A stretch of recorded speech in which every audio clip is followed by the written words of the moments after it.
Ringside crew. Welcome to the internationally known Dudes at Ringside podcast. And now here's your host, Joe, Panther the Third. Hello there, wrestling fans. Welcome to another episode of the internationally known Dudes at Ringside podcast. I'm your host, Joe Panther the Third. And man, today I have a gentleman, another awesome wrestler that goes on the Wall of Fame from the UK countries. Let's give a warm Dudes at Ringside welcome to my guest today. Bam! Welcome. Welcome. So, if my internationally known fans, the Ringside crew, is not familiar with you, introduce yourself. Hello, I go by the name Vusyk, based in Hull, England, part Czech, represented Czech Republic, all here to meet some new friends, I guess. Awesome. So, who trained you? My main coach is Nathan Cruz, based out of Hull for NGW, New Generation Wrestling. I was also trained by some other people as well. Matt Myers, same from Hull, Liam Slater from Sheffield, and Sam Bailey, based in Manchester. Oh, wow. So what kind of advice did they give you to put in your, such aggressive wrestling style? It was a mix from everyone. Nathan Cruz and Matt Myers were the storytellers, I call them.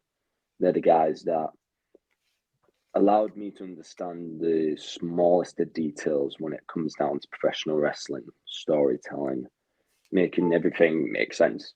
Liam Slater is the technician wizard, the guy who just knows every wrestling move that there is to know. And he would teach me all this detail about tech wrestling, submissions, and the ground game. And you had Sam Bailey, who was the same. I also was trained by Robbie X as well, who was just a cardio machine. And he was the pace setter, the guy who taught me how to pick up the aggression and then when to bring it back down. So putting that all together just allowed me to then create my own style based off all the different pieces of advice. Awesome. Is there any place else in the world or the place in the UK countries that you have not traveled to that you would like to travel and wrestle yet? I haven't been down south. Because I'm based in Hull, I'm based more on the north side in the Yorkshire area. So I've wrestled in places like Newcastle, Huddersfield, Grimsby, that area. I haven't really been down in the London area, which I would absolutely love to go down there. Because this is the thing in UK wrestling. When either you're based up north, it's hard to get down south, but then if you're based down south, it's hard to get up north, depending on where you're positioned. So London is where I would like to start wrestling, especially next year. Yeah. There's a promotion that is in the UK countries that I always work with and they always talk to me. You should definitely put it on your list. I don't know if you've been there yet. Coventry Pro Wrestling. I've heard of them, yeah. Yeah, they're very good. Lots of good people, very nice people, really good wrestlers. Shout out to Shorty. Shout out to Nathan. Shout out to all my boys over there, my ladies and gentlemen over there in Coventry Pro Wrestling. They're top-notch, good people, really good people to work with. And it's a smaller promotion. So I find it's weird to have somebody over there in the UK that actually respects an American wrestling fan that loves the indies as much as I do. And they know, they can tell how much I love it. So, is there any indie wrestlers that you've been watching on the wrestling scene from either America or in the UK that you really want to work with that you haven't had the opportunity to wrestle with yet? This will make sense. My person of choice to watch for studying is Zack Sabre Jr. That would be my, dream match per se. I don't really use the term dream match just because I don't like the idea of an opponent that I may potentially face being a dream, because then that means I can't really be better than them. So I don't really call it a dream match, but it's the opponent I'd most like to face. People like Zack Sabre Jr., and those that are in New Japan Pro Wrestling is where I mainly look at people like Okada, Shingo Takagi, Will Ospreay, them lot. Those are the style wrestlers that I primarily watch. Awesome. So like, let's talk about your wrestling, like your matches and stuff like that. Do you have any like stories from your matches that you want to talk about today? Any stories? Yeah, let's go. To be fair, I don't have any like crazy or funny type stories from my matches. A lot of them are very professional. Like anytime I go into a match, whatever that is, singles, tag, freeway, multi-mans, whatever it is, I'm always aiming to have the best match I possibly can each and every single day. With that mindset, it just allows me to improve every time I go in the ring. I don't think about the audience or how many people there are, whether it's 10, 100, or 1,000. It's all the same.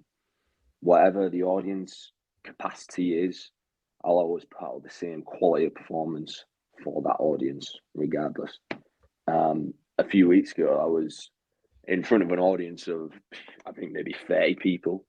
But even then, I wasn't bothered by it, thinking, oh, it's just 30 people. I still put in the same amount of effort, to get the crowd working, to get the crowd fired up, because it can be awkward, obviously, in front of like very little people compared to like thousands. Because obviously, to me, when you're in front of like this massive wall of people, it's really nerve-wracking, if that makes sense, because it's just this massive wall of people. Whereas when it's just like, let's say 10 people in the crowd, you can see each and every single one of their individual faces, and you're like, this is a bit more personal. But even like I said, regardless what audience it is, I always put out the same quality. I always want the best match of the show. I always aim to do that for my benefit, for my opponent's benefit, and for the benefit of the audience enjoying the show and my matches. Yeah, that like it's crazy to think that like you guys do put all this into like a few seconds of wrestling fans like attention span, because wrestling fans have attention span. We have literally, I can say this, we have attention spans of a fly. You're in a match, and then that phone goes off, and you're doing a move that do you think they're gonna want to see, and they look down and they miss it. So like, is there any moves that you've ever done that caught that eye and the whole crowd just popped? Or anytime I hit a knee strike to the chest or the back, like my main finish move is this Japanese stranglehold where I have someone from behind in this Japanese stranglehold. They're on their knees, and they just drive my knees straight into their back. And the sound that it makes, when it connects right, it gets the biggest pop.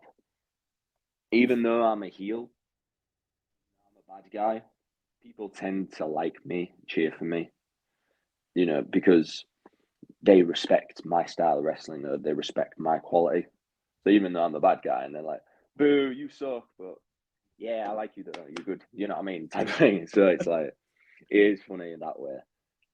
But I like that reaction anyways, because the main thing I want from wrestling is to see if I can earn people's respect. And if I can get the audience to get standing on their feet and, applaud like a standing ovation type thing, not like boo or cheer because that's what they're supposed to do, but at the end of a match, they just appreciate the moment, and they pretty much, this is in translation for, that was absolutely class. That's what I love. Awesome. So like I've like two more questions for you. Mm-hmm. The one of the questions is, if you could bring back any professional wrestler or manager from the past, who would you bring back to manage you for one match or wrestle in, like a wrestler or manager? Who would you want to wrestle with, or who would you want to be in your corner for one match only? Oh man, who would I want to wrestle? Yeah. I would want to wrestle. Honestly, this is a tricky one. God. Oh, well, to be fair, it's an obvious one, but Eddie Guerrero is the main one I'd want to wrestle because he's just a mix of everything. That technical style, high flying, small but not too big, big but not too small, and just a classic name that who I'm aware of and we've all seen can literally work with anyone and have a class match with anyone. That would be an absolute, dream if I could bring Eddie back or whatever. And obviously we can't. RIP, all that stuff. Manager, I would say even though he's still in wrestling, Paul Heyman, just because that's the obvious one. I can't really pick anyone else, except Paul Heyman. He's just the man on the microphone. I mean, no one beats him on that mic. No one. Yeah. You would just stand there just like, Yep. yeah, you just talk, Paul. I'll just stand there, look like Brock. Well, didn't Brock tell him that one time? You do the talking, I'll stand there looking tough, pretty, or whatever he said to him. And he was like, I think that was the first time Brock spoke, and he was just like, "You do the talking, I'll stand here looking tough." Yeah, that was class. That. So my last question for you: where do you see yourself in 5 to 10 years in the professional wrestling business? Oh, fuck.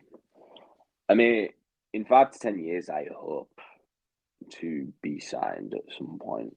I mean, that's a big leap, and that's. I don't want this to sound like cocky or like I'm overstepping my mark or anything, but I'm very confident in the future, based off what my coaches have done for me: Nathan Cruz, Matt Myers, Liam Slater, Robbie X, Sam Bailey, all the advice I've ever been given, the experience I've got from all the shows I've been on already at this point in time, and I've currently, in January, I will have been wrestling for 2 years. So with the progress that I've been making now, if that continues, then in 5 to 10 years, then I hope for the best possible outcome. Well, when you see Nathan Cruz, tell him Joe Panther III says hi. I forgot to mention he had been on the podcast. Will do, man. God, yeah. No problem. I want to thank you so much for coming on the podcast. It really means a lot to me to have you come on for this year. This is the 4-year anniversary of Dudes at Ringside. Nice. So I'm Joe Panther III. This is Vusyk. And we will catch you in the next one. Have a good night, everybody, or have a good